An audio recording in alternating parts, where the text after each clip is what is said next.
Dacob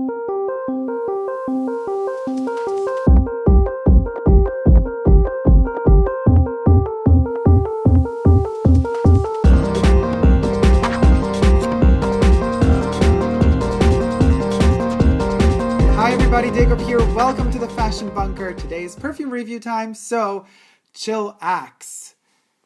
Take a cup of tea or something, or the fragrance that I'm about to review, spray it on, and let's go on a journey together, shall we? Since the Les Exclusifs eau de toilettes are coming to an end, I'm thinking, well, the time has come to review another one of them. Just because we want to kind of go out with a bang, right? Well, I will be reviewing the only one that will not be discontinued in its current form, which is the Eau de Cologne. Comes a bit unexpected. I guess you were expecting another one coming prior to this one, but no, it's going to be Eau de Cologne. Why? Well, because it's super summery, it's super hot outside, and or still, better yet, and it's still super hot outside, and this one I've found myself using it quite a bit in the past weeks or days. And so I've gathered enough emotional experience in a very compact amount of time with this one to be able to justify a review worthy of Super Dacob, to put it in a weird way. Because I haven't always been a fan of eau de colognes in general. I'm not a big fan of citrusy fragrances in general. But for the occasion, I'm wearing something citrusy minty green, which is a neoprene Y3 shirt that's actually supposed to be worn the other way around. I'm wearing it inside out, believe it or not. It's not supposed to be worn, like the green is supposed to be on the inside, but who cares? I like it like this for this review because it kind of is more citrusy that way. Never be afraid to experiment. You can even see the zippers on this side. This side is green. There you have it. Eau de Cologne. Well, we know Eau de Cologne in so many different incarnations, reincarnations from different brands, many brands. Some brands create very expensive Eau de Colognes, some brands create super cheap drugstore Eau de Colognes. Chanel creates an expensive Eau de Cologne, but still not the most expensive that's out there. However, and here we begin with something that I have stated on my Super Dacob Twitter account, and also I have then screenshot my Twitter post and posted it on my Instagram account, which is also Super Dacob, so you could go check that out as well if you want, and follow me on Instagram. I post a lot of things there that are about to come on my YouTube channel, you know, sneak peeks and stuff like that, outfits of the day, and yada yada, what have you. My problem with this fragrance, before we get even to the smell, is that Chanel, you know, released it as an eau de cologne when it released its eau de toilettes as well, back in 2007-ish. And the eau de cologne had, from day one, the same price. Maybe not from day one. I'm not 100% sure, but relatively early on in the game, the price of the eau de cologne was the same as the eau de toilettes. So now that they are discontinuing the eau de toilettes and introducing the entire range in eau de parfum, they are upping the prices considerably. So we got 75 milliliter sprays going up from 130 to 140 all the way up to 175 euro per 75 milliliter spray, and the 200 milliliter bottles, this is a 200 milliliter bottle, for example, spray, from the eau de toilettes that were 250 to 255, 260 euro, they're going now up to 320 euro. So they will be keeping the eau de cologne because you can't make an eau de toilette out of an eau de cologne, and you can most certainly not make an eau de parfum out of an eau de cologne. But I ask myself, so if the eau de cologne in concentration is lower than the eau de toilette, then why did they make the eau de cologne cost the same amount of money as they did the eau de toilettes?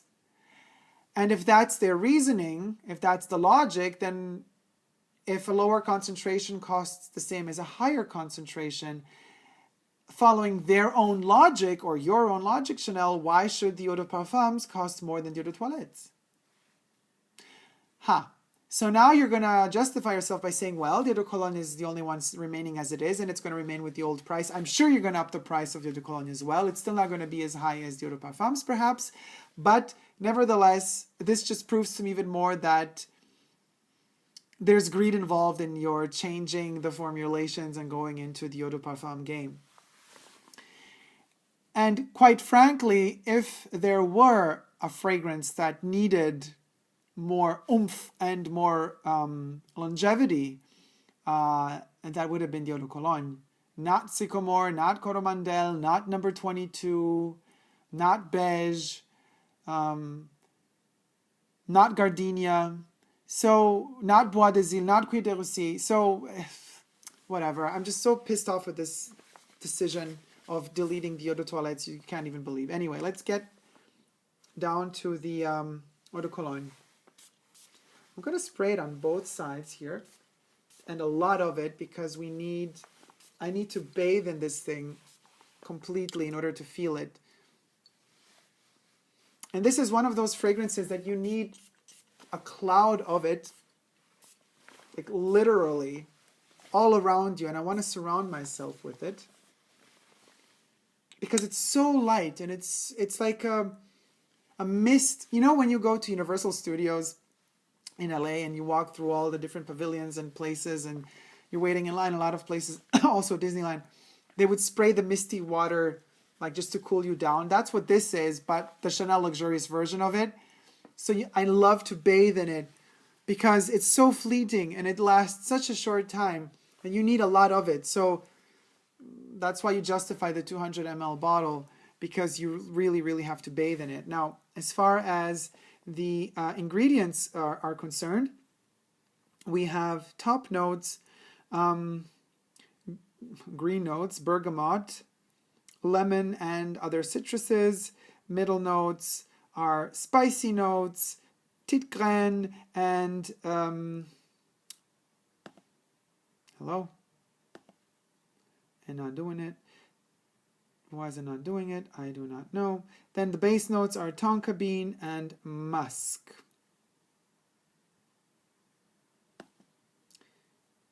This is so annoying. Neroli. There you go. That was the ingredient that was missing in the middle notes. Spicy notes in the middle notes. Green notes in the top notes. And musk in the bottom notes. It's very abstract the way that they describe it. I personally,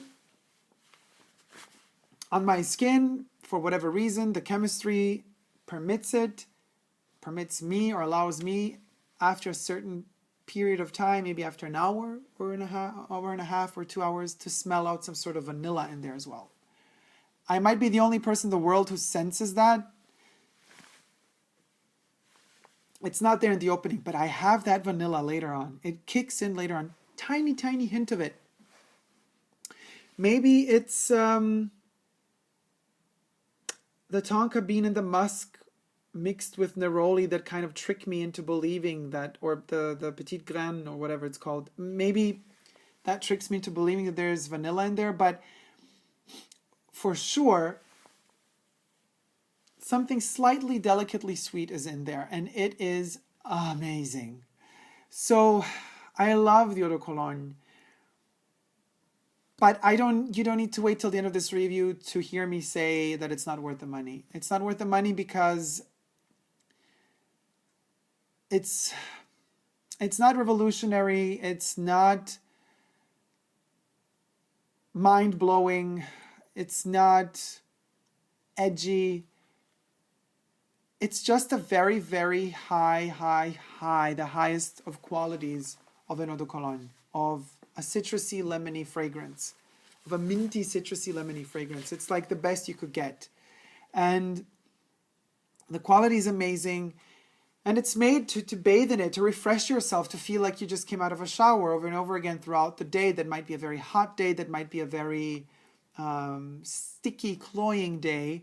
The Eau de Cologne fights against that cloyingness and that stickiness, even more so than 28 La Pausa. You could check out my 28 La Pausa review in the description box down below. But this one even more so refreshes you. And it goes beyond that, what I mentioned in the other review, that luxury going on holiday, like it's luxury itself that's went on holiday. This one is beyond that. This one is literally permitting you to avoid the heat. But you avoid it in a very elegant way because you stay super classy and sassy.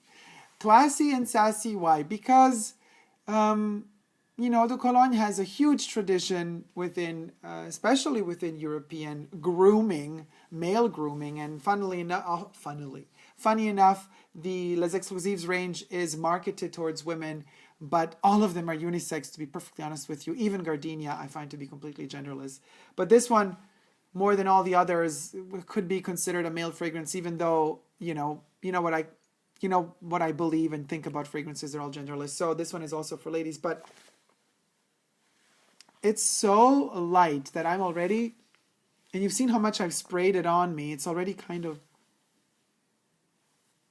fleeting.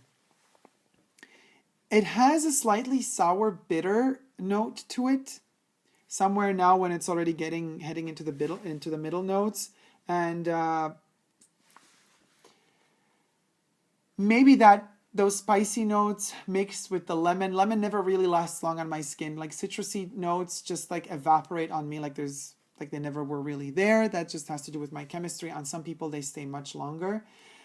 But I have the feeling that the spicy notes have kind of captured a little bit of the lemon, and before it kind of completely evaporates, it turns slightly sour or slightly acid bitter on me. And that's kind of a bit annoying, but I'm already feeling the hints of what's to come. I'm feeling the hints of the tonka bean and the musk, and that what on me smells like a hint of vanilla is already kind of starting to feel like there's going to be an effervescence there pretty soon. I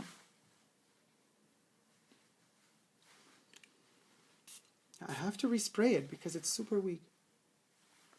This is batch code number 0301, so it's relatively new. Actually, it's extremely new. It's been made like one of the newest batches as of now, somewhere in 2016, I would say.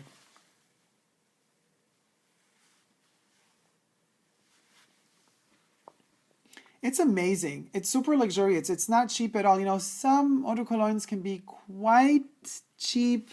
What's it called? 4711? Number 4711 from Cologne. Yeah, 4711. Also used to be said to be Napoleon's favorite fragrance. I mean, you know, they used to bathe in that shit back in the day. Taking showers and baths was not really considered to be very clean. Go figure. You can imagine the smells of their body odors and that stench mixing with all the liters of fragrance that they would cover their bodies with. Well, the rich, the aristocracy or whoever, covering themselves with all day long. They would use liters and liters and liters a day. I love this. If I would have the nerves and the guts to carry this heavy glass 200 milliliter bottle with me in my bag every day, I would in summer, because you see what I mean? Like, you can just keep on spraying and it's never too much and it's never overpowering and it never makes you feel like you're going to offend somebody, that somebody's going to say, oh, could you please like stand away from me because this is too much, especially in summer. You're clawing the shit out of me, you know, in the subway, on the street, in the office, wherever you may be. This one is super friendly. It's just clean. Clean, clean, clean and fresh. Now, does it transport me into one of my, you know, stories of other worlds? It doesn't really. It doesn't, because I have throughout my life so many times smelled eau de colognes in so many different variations that I kind of, for the most part, associate them with, this sounds bad, but like older grandpas on buses and stuff like that. And it doesn't, you know, eau de cologne does not give me, it doesn't mean it's a bad thing. I love grandpas. Oh God, this sounds like super sick now. I don't mean it in that weird way, but also my grandfather used to wear, amongst other fragrances, eau de colognes, and it does make me feel safe, and it makes me feel like, in a way, a kid again, because you're surrounded by elderly people that kind of already have lived life and know so much, and you just feel safe because their knowledge is around you, because their protective kind of force field is around you. So if it catapults me any place, it's there. It makes me feel safe, and it makes me feel like my grandpa is still around and alive, and it's all going to be okay. But does it, project a story that makes me feel like I'm in another space and time and with other cultures? No, not really. But what it does do, since the dry down is so magical, it makes me, and this is super weird, it makes me desire to, as it's fading out, to spray on other perfumes. So to me, in fact, and now we're getting to the point, Eau de Cologne is a base note for a lot of other fragrances. The Chanel Eau de Cologne for me is amazing when layered with, for example, drum roll, number 22. Number 22, the Eau de Toilette, after this one kicks in and dries down, after an hour, I love to spray number 22 on top. And or also Sycomore combines beautifully with Eau de Cologne. Coromandel, not so much, because Coromandel also tends to be quite acidy in its own way, and this one is acidy too. But so what is so particular about Eau de Cologne is it makes me crave more of different scents. It like awakens my appetite. Some fragrances are very saturating, and they satiate you. They give you that feeling that you've had enough, you're good. This one makes you crave even more because it's so well done, so rounded, so well executed. The ingredients are beyond top notch, but they only all together, because they last so short, they just give you a hint of the potential and of the amazing feast of food that is out there waiting for you. This was merely not even the aperitif, like aperitivo, before dinner. This was like a cool, refreshing bottle of water after you've been at the sea all day long, and that bottle of fresh, cold water, you drink it quickly, it's in you quickly, and then it's gone and done, and you're refreshed, and you take a shower, and then you dress up, and then the hunger kicks in because, you've been to the beach all day, you've been swimming all day, and now you want to eat. So you're getting ready for dinner. So this one prepares you for the dinner, but before the dinner, first you're going to have the aperitivo, and after the aperitivo comes the dinner. And this one makes you dream of all of those amazing things to come, being out with your friends and enjoying all what is to come. So it's a great preparation for times to come. Now, what is interesting is that Chanel, as I said at the beginning of this review, has discontinued is shortly discontinuing the Eau de Toilette. So this will be, in fact, price-wise, the cheapest of the Les Exclusifs, starting from somewhere in October, I guess. And that means that more people will buy it, I guess, than they do now, because, when they compare the price between the two. Now, I don't know if Chanel is planning on upping the price on this one as well. I'm sure they will. I hope that they will not make it cost as much as the Eau de Parfums, because that would be nasty, to say the least. It's already nasty enough to make it cost the same price as the Eau de Toilettes, just saying. But if indeed it stays between the 135 euro and 255 to 260 euro range for the 75 milliliter or the 200 milliliter bottles, then I'm sure it will see an increase in sales, because it will be the cheapest Les Exclusifs. Will I be repurchasing it? Depends how much it's going to cost in the future. This is one that you find a lot on secondhand websites.